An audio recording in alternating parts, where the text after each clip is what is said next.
Stewarding the Seasons with Catherine Sempewa. Living with purpose, intentionality, inspiration, helped by God.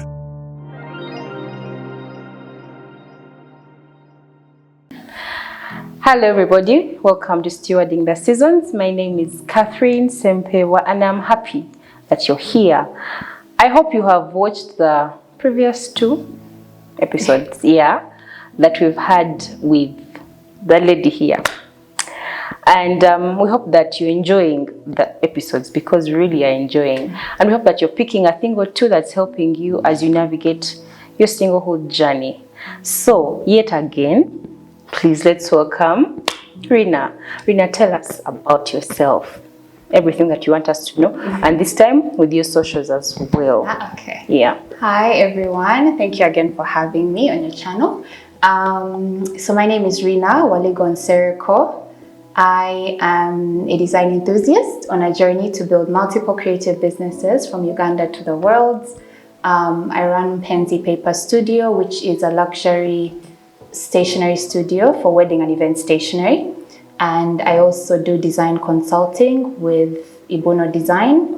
Right now I'm currently consulting for a design festival happening next year in March. So those are the main things that I do for work. Yeah. And where can they find you? Yes, sorry. So Instagram, you can find me at Rina Waligo, and then the at Mpenzi Paper as well, Mpenzi Paper.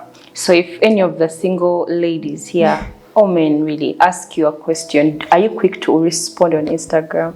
You know, I'm asking that because someone recently texted me on Instagram, sent me, and she was asking me a few things about the single season. And she told me she was shocked that I respond. Oh! I was like, no, you respond. So would you respond if they had a question? Yeah. I think if I have something to answer, 1,000%, like, you know, I'm not going to say I'm going to respond in the next 2 minutes. But no, I go over like, you know, if there's messages and my people are going through it. Yeah. So I feel like, I think reach out to anyone. Like, you never know. Just take a chance. Like, reach out to them. They might respond to you. So if you would love to ask her a question and you're in your single season about the things that we've talked about. We've talked about acts of faith. Sure. Yeah. We've talked about enjoying the season. If there's something she said and you'd want to have maybe more clarity, you can reach out and she would love to talk to you. I'll share what I can share. Yes. So Rina, before we go really, you know, many people say and they know that sometimes being single is a real ghetto. Yeah. Tell us one bad experience you had in a relationship before you got married. And when you look back at that, you just laugh and you're like, Vanangi.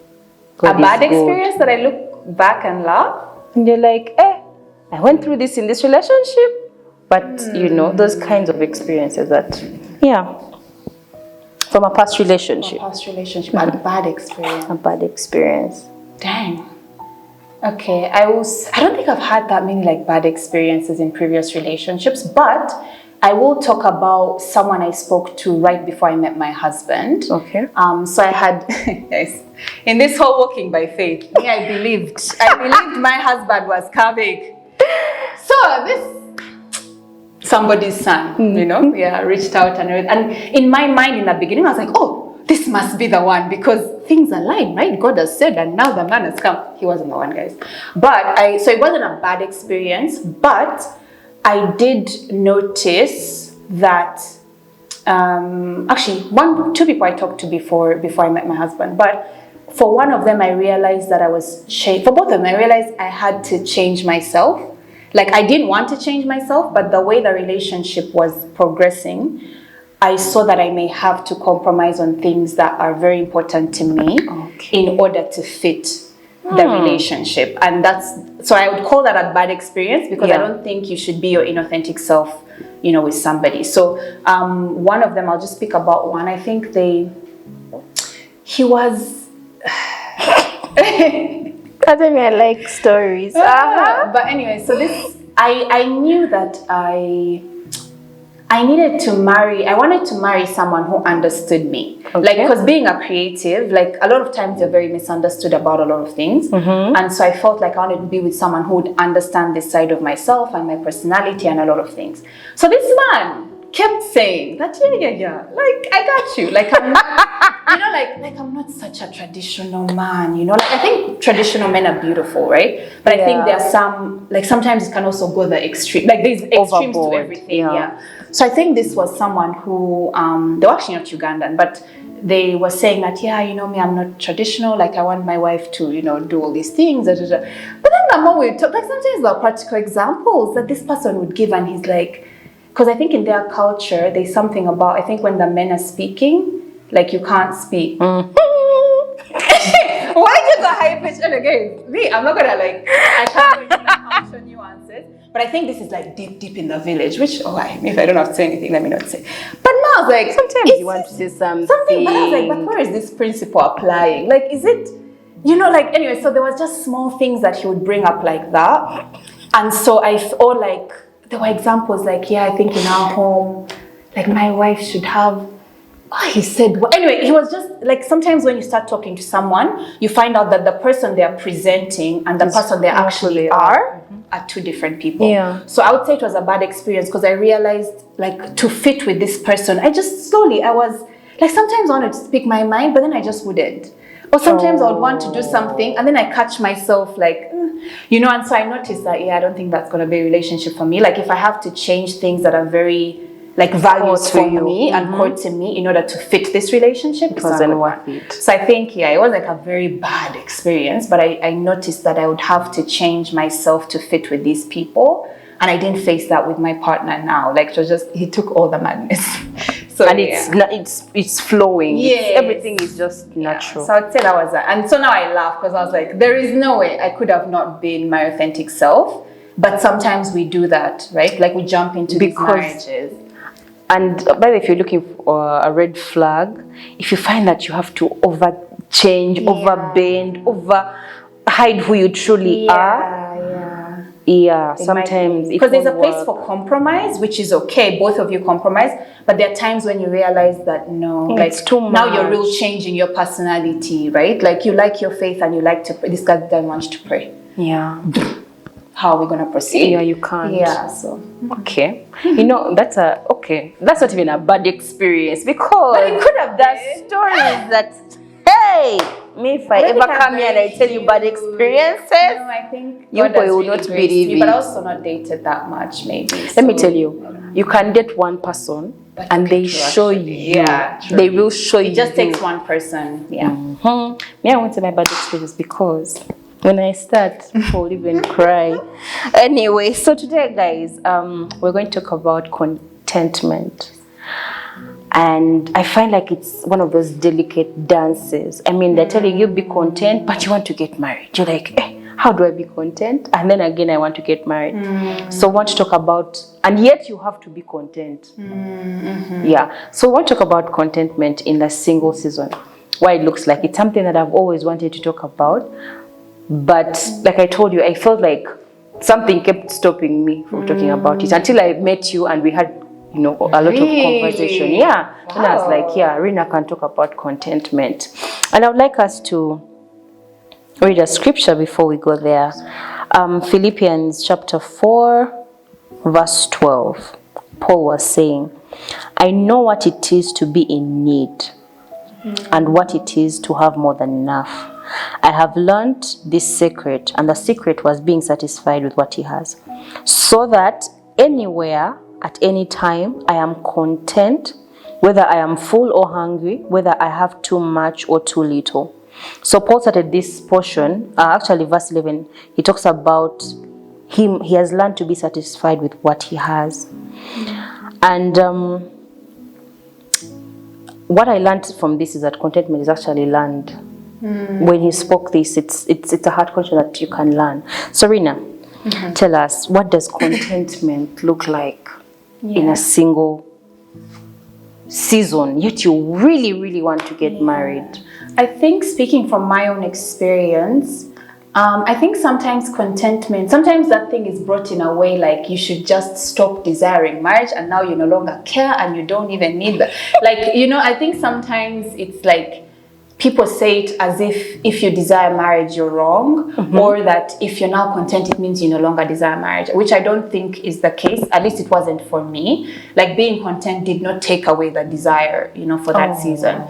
But I think the way I approached it was getting to a place that I was at peace with whatever the outcome was. So I think I finally found a way. I got to a point where I was at peace with myself. Like, no, like parents, what, minister, leader, like it had nothing to do with anyone else. It was my own inner peace, right? That came, I think, what God says, the peace that surpasses all human understanding, right? Yeah. So even when people would be like, oh, how old are you? And guys, by living in China, one of the questions you're asked a lot is if you have a boyfriend. Almost every day. Like, I kid you not. Yeah. Yeah. Why? It's a thing. Like, I don't know. There's this whole thing about asking personal questions, like where are you from, what. But boyfriend is usually there. Boyfriend or husband. Like, I got that partnered so much. Like, do we need to look for a man for you? Like, it was a whole thing. Wow. But I think for me, getting to that place of being at peace with myself, that I have learned that God is all that I need, right? Like, I put a lot of, like, I love my studio, I love my business, guys, I love to design. Like, those who know me well know that design comes from the toes. But it was also like that piece that I can also live without it. You know, I don't want to, but you know what, I can. Like, if I have God, like, I can live without a lot of things. So I think for me, contentment came to that place of I'm at peace with myself. It has nothing to do with anyone else.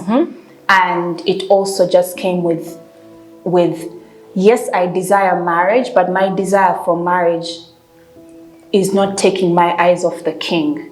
Right? Because I think there was a point in my single season that, like, I was so stressed about the singleness that it's like you're not even praying anymore, or you're not, you know, like you're even looking at God in a different way. Yeah, like maybe you're overthinking about it, like it's all you think about. Like, now that might be an unhealthy thing versus, you know what, I desire marriage, but it hasn't happened right now. When it comes, it will come. And if it doesn't come, that's also fine. Like, I think I got to that point of, you know what, guys, like, if this is not in the cards, but I knew it was, though. I knew it was, because someone told me, they were like, but you wouldn't have the desire for it. Yeah. You know, like, someone was like, no, but God, if God has placed that desire for it, it is a healthy desire, you know. But I think I got to that point of whether I get it or I don't get it, like, it's okay as well. So that was it took a very long time to get to that place, but I think I finally got to that place. But yes, we fall for the misconception that because you're content now, you no longer care.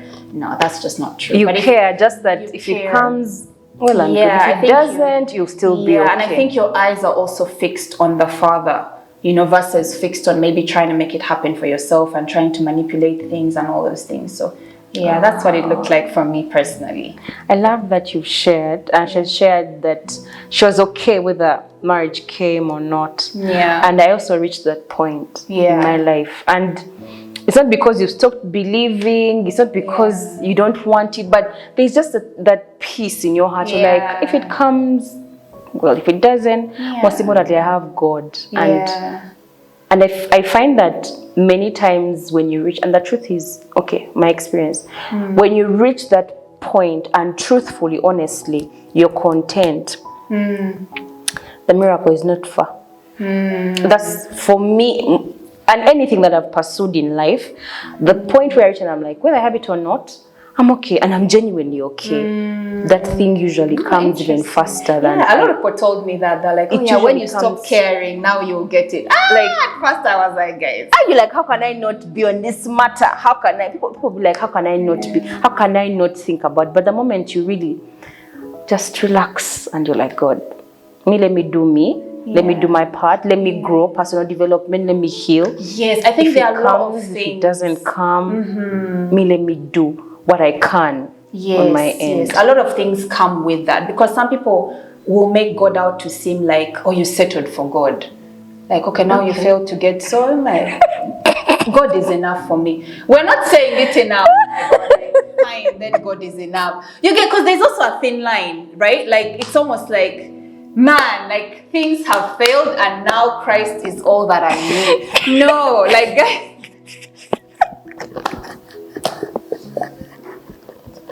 Wow. But like, there's a fullness in God, guys. Like, God is not a second prize and he's not a, no. I think it's like like you said, like there were so many things that when you start to experience God's love, and I think that was key for me. I did not know, I had not experienced God's love for myself, right? I had not experienced God's love for myself. I had not experienced the love of a father because I lost my dad really, really, really young. So I had to see my father figures in like my brothers and what. So I didn't have that view of a healthy marriage. So for me, there were a lot of layers. Like I realized not even understanding God's love, I couldn't even recognize the healthy love from a man. Yeah, you can't. You know, like I couldn't even. So, you know, so I feel like in this whole I have God, for me, it wasn't like, okay, things have failed, I have God.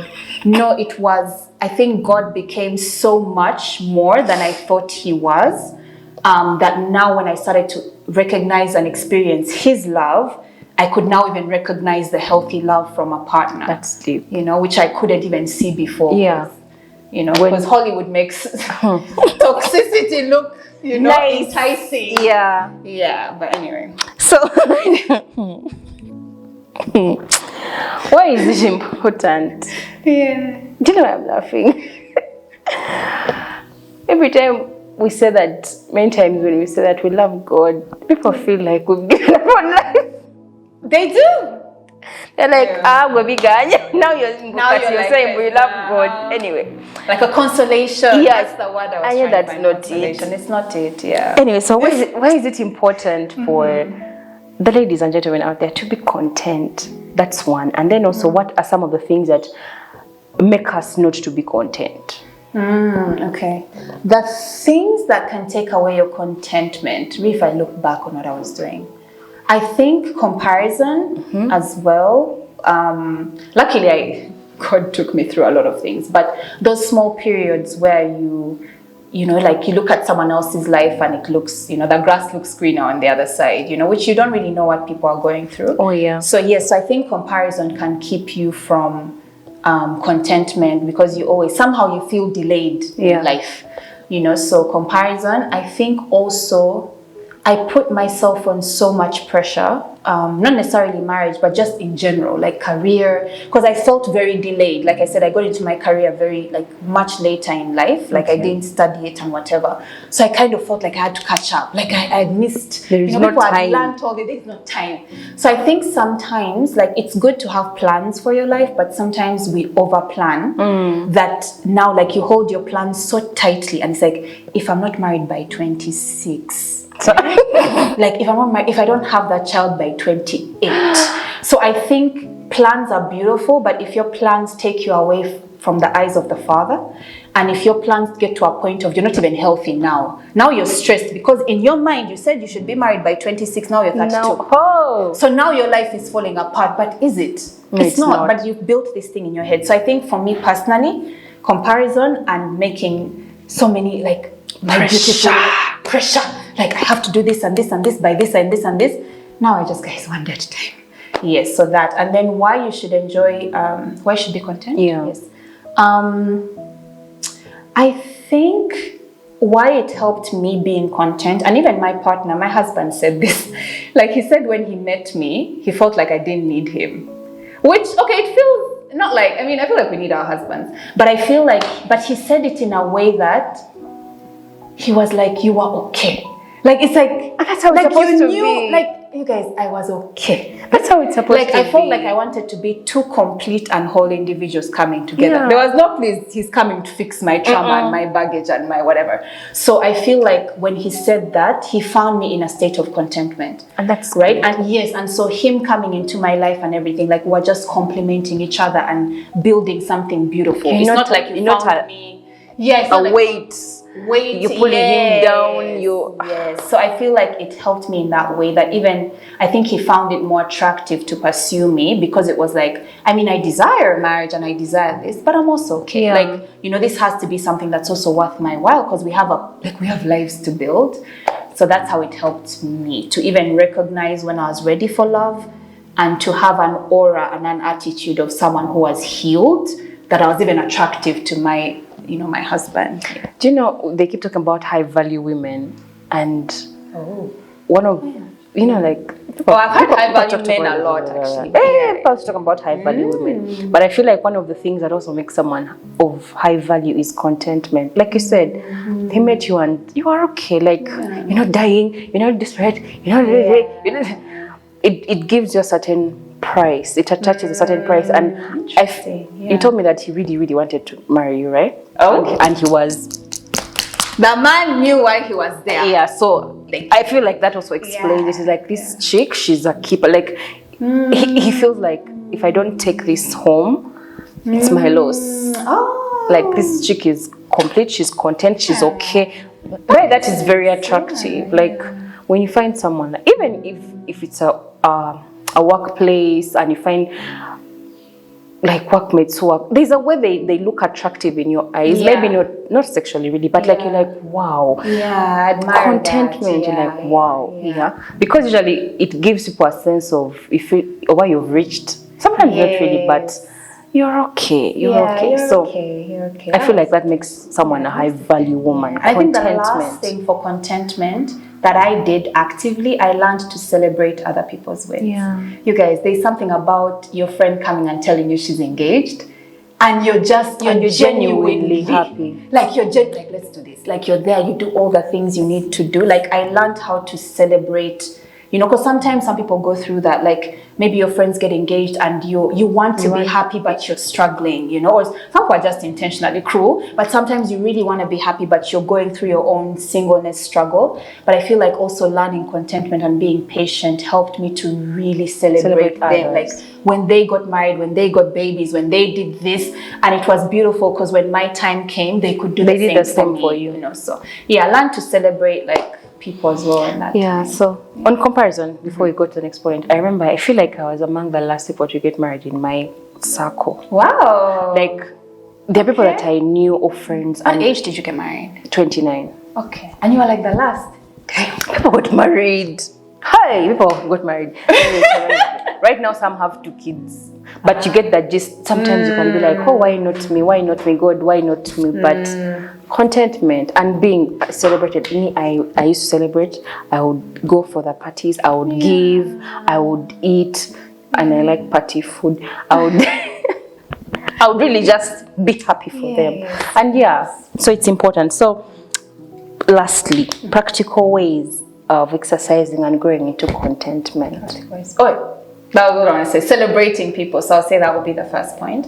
Celebrating people, because I feel like you can't attract what you can't celebrate. Definitely. I feel like. Definitely. So, another practical way, I think really be honest with yourself, guys. I feel like we need to sit. And because I realized in my whole journey, self-discovery and all this, I realized there were so many voices, you know, about how I should be, how you shouldn't be, what's the right thing, what's a good Christian girl. Like there are so many voices sometimes from life and society and people and social media and this and that. And I think for me, really sitting with myself and understanding who I was, even when that's contrary to how everyone else behaves. Because sometimes you just might be that person that no one understands. But there's nothing wrong with you. You just maybe haven't met your tribe yet. So I think for me as well, practical ways to enjoy contentment. All of this is irrelevant if you can't even understand who you are as an individual. So I'll just say take time into really discovering who you are. What do you like? What do you not like? Be honest with yourself and be at peace with that. And then all these other things will follow. You know, I'm always here telling people, guys, please know who you are. Members know who you are. Like, it's so important to know who you are and to be at peace with that. Yes, because I realized at a point in life, like there's a season that I was dating guys or being drawn towards guys who were picture perfect. But they weren't actually the guys I wanted to date. Like after really seeing who I wanted my partner to be, that wasn't it. But society-wise, this is the criteria and he passes. You know what I mean? But then again, you can marry someone because society says you should, but you know yourself. Like you know that you're goofy. You are so goofy, and you're with the most serious. There was this man who we could talk about news for 5 hours. You guys, I like the news just as any person.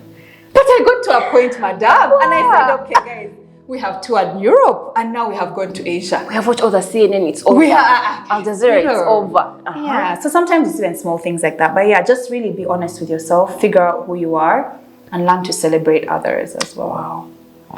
Guys, now you see why she was the perfect person to talk about contentment. She really says it all and articulates it because I knew what I wanted to say. I just didn't have the words to say it. So she's saying it exactly how I wanted it to be said. Yeah. So I know that you guys have been blessed. Please find contentment in Jesus. It doesn't mean that you've given up. Yeah, not at all. Yeah, celebrate others. Don't compare yourself. Your journey is different. Like, just keep watching this every time you feel like you're struggling with being content with the season. And like I said, many times when you reach the point of contentment, many times the miracle is near. Yeah, so please, Rina, pray for us and we close. Yeah. Heavenly Father, thank you so much for such a beautiful, beautiful session about contentment. I thank you so much for orchestrating this because I didn't even know that you had this plan for such a long time when we met. But thank you for giving us the words. Thank you for giving us the articulation to say what we're trying to say. And above all, I pray that it may reach your son, it may reach your daughter, everyone that you intended to listen to this. Today, tomorrow, years to come, whoever it is, I pray and believe that they'll find this message. We speak a blessing over this ministry. May it continue to grow and to thrive and to reach more and more people across the globe. And I pray for anyone right now who's struggling with contentment. Father, they may have believed a lot of lies, but Father, I know that you know the source of these lies. I pray that you may replace them with your truth. Each and every day as these people go about their lives, may you replace them with the truth of your word. For those who truly desire marriage, I know that you do not take away that desire, but I pray that you may help them and teach them how to place their trust in you and not on their timelines, on their plans, on society's expectations, on their own expectations that they've built on themselves, but that they'll lay everything at your feet and just trust that you who loves them, you who called them, you who knew them before they were formed in their mother's wombs, you who has a plan for them to prosper them, to give them a hope and a future, that when the time comes for this season of marriage, Father, the doors will be open and nothing will close them. But if they are not ready, if they need to really sit with themselves and be honest with you as well, give them the grace to be able to do that, to be able to heal, to be able to just search deep within with your help, that they'll become better people, better citizens, better marriage partners, better wives, better mothers, better people for the generation now and to come. In Jesus Christ's name, amen. Amen. Thank you for such a powerful prayer. I enjoy doing this. All right, wonderful people. See you next week. We love you. Please keep watching and share and like and subscribe. God bless you. Bye-bye.